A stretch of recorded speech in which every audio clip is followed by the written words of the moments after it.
الحمد لله والصلاة والسلام على رسول الله. برزان خوشی ئیسلام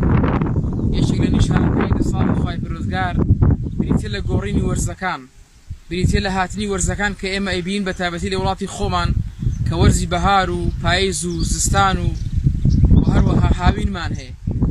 ئەم گەرمایی کە ئەیبینیت لە زۆرێک لە وڵاتەکان کاتێک کە هاوین بەسەریا دێ و گەرمایەکی زۆر خەڵکی بێتاقەت دەکات، ئەمە گەرمترین ڕۆژی هاوین بریتیە لە نەفەسێکی دۆزەخ کە خوای پەروەردگار ڕێگەی پێدا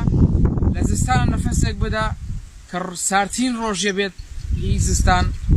و هەروەها هەناسەیەکیش بدا لە هاوینە کە ئەمە هاڵاوی دۆزەخە. پێغەمبەری خوا فەرمووی عەلەیهی سەڵات وسەلام هەر بۆیە ئەم گەرمایی کە ئێمە ئەیبینین ئەوەمان بیر ئەخاتەوە کە زیاتر تاعەتی خوای پەروەردگار ئەنجام بدەین و هەروەها خۆمان پارێزین لە گەرمایی ئاگری دۆزەخ بەهۆی تاعەتی خوای پەروەردگار. لەبەرەوەی خوای پەروەردگارمان فەرموویەتی قل نار جهنم أشد حرا لو كانوا يفقهون،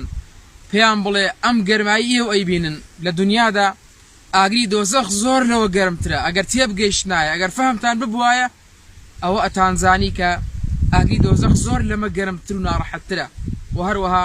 ئەوەشمان پێی ئەڵێت ئەم گەرمای هاوینە کە ئەوانەی توانایان هەیە بەدەم هەژار و نەدارەکانەوە بن بە دابینکردنی ئەو ئامێرانەی کە لە موبەریدە و جۆرەکانی فێنکەرەوە بۆم ئەوانەی کە نیانە و هەژارن،